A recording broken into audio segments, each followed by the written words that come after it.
This video is sponsored by Gate.io. If you set an account up using the link in the description, you'll get 25% back on all your spot and futures fees for life. Gate.io. Hello everybody, welcome back. Let's get started. It's Monday, so we've got some traditional market price action, just ever so slightly beginning again. Nothing is really relevant until at least later on today when American markets open.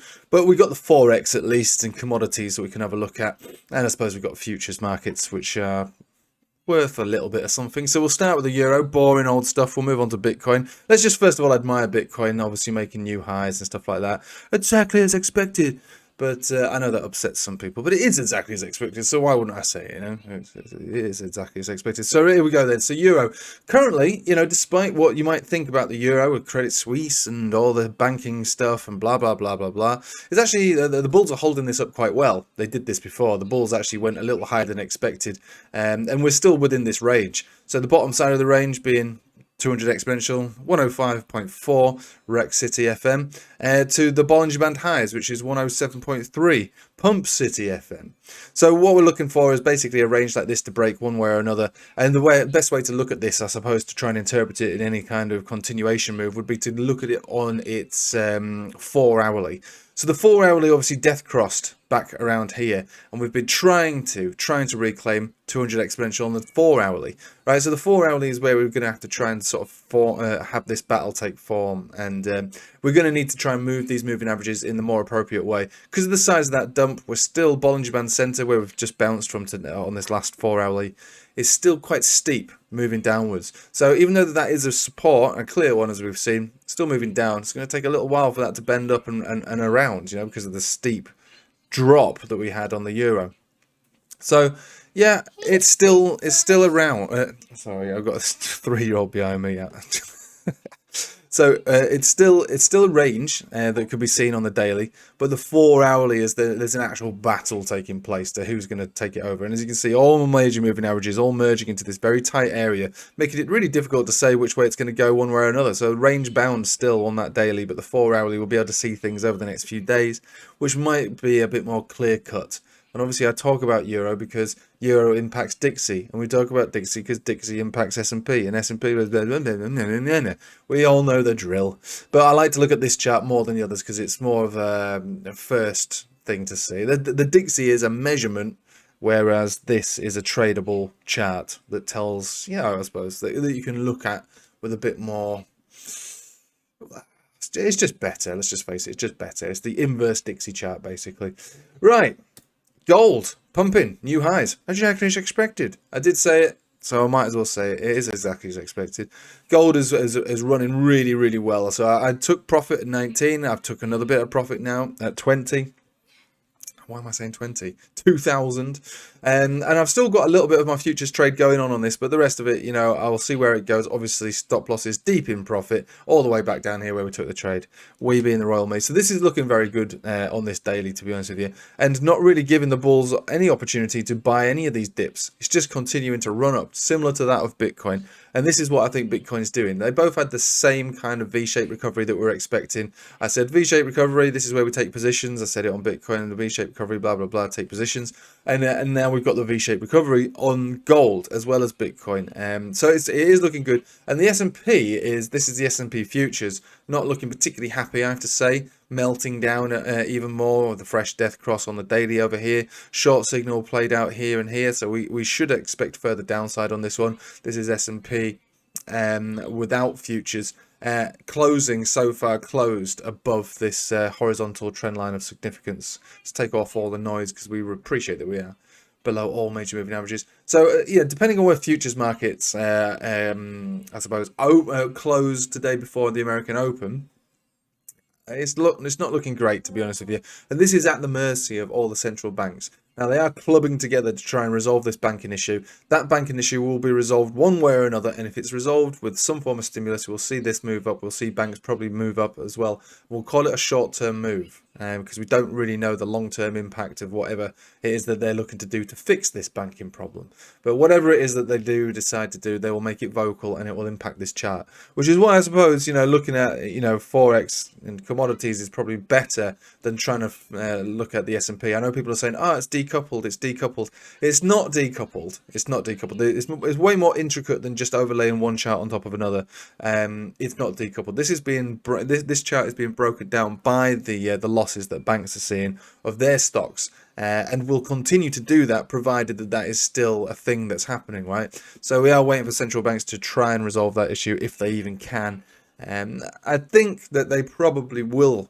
But Europe is the problem. Europe is the problem because America can do some serious stuff. They've still got a strong economy. Their inflation is largely under control, for the most part. Whereas Europe is not the same. So Europe is screwed either way. So that's where the problem's going to be from this time round, in the inability for Europe to resolve this problem themselves. America and the Fed will probably be able to do it. Europe probably screwed. So if Europe is screwed, what we should expect on a fundamental basis, and I know this is all probably just a load of nonsense, but it's worth thinking about. On a fundamental level, what can they do? They either raise rates as predicted. That's what they said they're going to do. They're going to keep going up 50 basis points every single time, which I said at the time was a silly thing for them to say, because who knows what's coming around the corner. Now we've got a problem with the banking system. That is a problem that they need to address. They have to try and do something about that. What else can they do but ease rates, lower rates? Are they going to do that? They lose all credibility. They've got no credibility anyway over in Europe. It's stupid. It's stupid. I'm European, obviously. British, English, European, whatever you want to call me. I like Europe. But the whole idea of the euro, I mean, it's just a bad idea. It's just a bad idea. There's a reason that Britain didn't bother with the euro. There's a reason for that. It's because of this. And this sort of issue that's happening right now. I mean, anyway, that's just, I suppose it's politics, but it's definitely worth thinking about. It's like you're only as strong as your weakest link. And if you've got lots of weak links in the system, then, the chain is going to break. So anyway, we'll leave it like that. Right, so that is your S&P, not looking very good, not looking very healthy, and we'll see where we open and close today, but it's not looking good. The only thing that can save it really would be central banks talking about stuff and deals being made. That's all that can be done here. I mean, we are seeing a bit of a bouncy about at the moment, but if we take it to a 4-hourly, and soon I will honestly take you to the Bitcoin chart. If we do start to see the 4-hourly reclaim areas of significance, really we want to be closing on this futures market above where we opened. I mean, where we closed. I'm not being very clear. I should really start this video again, but there's absolutely no chance my 3-year-old's going to let me do this again. We need to see the futures market higher than the close of Friday's market. So we do want to see us reclaim these areas on the 4-hourly. So we're going to call it 3,930 above all these moving averages for any kind of hope for upside on S&P. But we don't necessarily need that, really. Last thing we're going to talk about before we look at the Bitcoin chart is the dominance chart. So we're moving deeper into the box of significance. So we took our first position, the Royal We BME, first position into altcoins at the bottom of the range.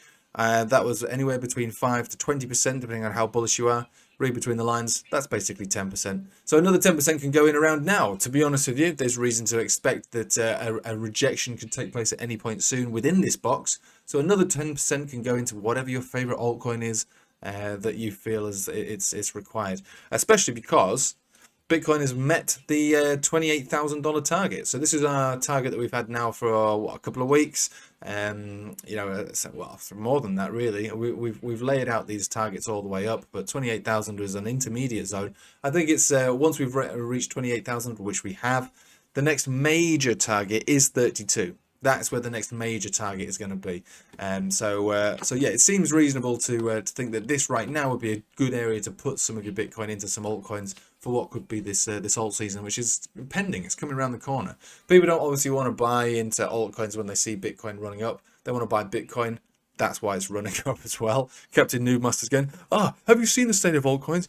Don't buy them. They're down. Well, yeah, of course. But if you've been riding this Bitcoin train all the way up as well, then it's time to rotate into something else as well. So another 10% goes in now, especially that we've reached that 28,000. But now that we've reached 28,000, we should also expect 32.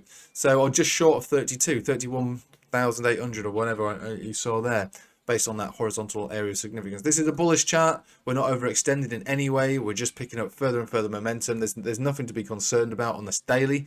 A little bit of bearish divergence, I would say, on the 4-hourly, but this can be finished. This can be broken if we do have that parabolic run up to 32. Then when we get to 32, probably a larger pullback will ensue. So this is why incrementally buying into alts with 10%, 5, 10, 20% in that box of significance is a good idea, because the dominance chart will run up in the form of a dump. We should expect that as well. So if we get to 32 and then have a giant pullback from there, the dominance chart could easily continue to run up, and then, and only then, would be another time to think about putting in yet another 10% into altcoins. I saw somebody say, where did you get the 60 odd percent target for your alt season? I mean, I did explain it on both videos, but I'll do it again for you now. It's on the total market cap, excluding Bitcoin and Ethereum, and it was basically a measured move really from these zones. So we were talking about how this chart is bullish while being above all major moving averages. Why wouldn't you be? That's normally what you'd expect to see bullish momentum. We can see already on this daily that and on all these other dailies, the 200 exponential has been retested. This is also seeing the 10 exponential getting across it right now. So yeah, measuring it from there, which is where we've been retesting it up to this level, that's 19, and that's your first area, 445 billion. And then this next major target is about 70%, so in the 60% zone. And again, that's like a big area for us to retest and tag. So, like I say, some altcoins will do hundreds of percent, some will do nothing percent. Overall, balancing it all out, the market cap itself is going to do about 60 to 70% at its top target. Recognize that, what I'm saying there, top target. So don't say, oh, I'm going all in here and all out there. No. Scale in, scale out. That's the best way. But yeah, that's how I got that rough overall view of how altcoins will perform, generally speaking. But again, it's a sweeping statement. It's a summary of what I would expect to see. Now again, Noob Master is probably thinking, hang on a minute, you've said this for 2 days in a row now and nothing has happened. What are you talking about? We're talking about 4-hourlies, dailies, weeklies. So this alt season is likely to start to, if it works, of course, if it works, if it starts to pick up gear, then yeah, we would be saying probably we should start to see the fruits of these pumps in altcoins within the next, well, probably this week, but certainly within the next 3 weeks. If we've not seen anything in 3 weeks, then yeah, this potential setup is void. And yeah, we will be licking our wounds a little bit. But yeah, this is if you're not prepared to get kicked in the knackers occasionally when making trades, you're probably not a great trader, because you have to put yourself out. You have to stick your neck out. Obviously, that's the nature of the beast. This isn't a perfect science. It's just a science, I suppose. I suppose it is a science. So yeah, good luck with that. Again, I'll be putting another 10% in at this level from rotation out of my Bitcoin into altcoins. Seems reasonable to me. And if I get a chance, I will make a video later on today when the American market opens. That will be my intention, to make 2 videos a day. One in the morning and one shortly after the US markets open, because that's when things start to really get interesting. And to see if our morning predictions match that of the afternoon, because effectively that's really what I do in the mornings, really. Try and predict how the afternoon will go, and then if the afternoon goes exactly as expected, then it adds more credibility to what I think is going to happen tomorrow and the next day, and so on and so on. Right, thank you for watching, guys. Hope you have a nice day. Leave me some glowing comments in the channel, because it seems to have helped my algorithm. I've definitely boosted a good 10%.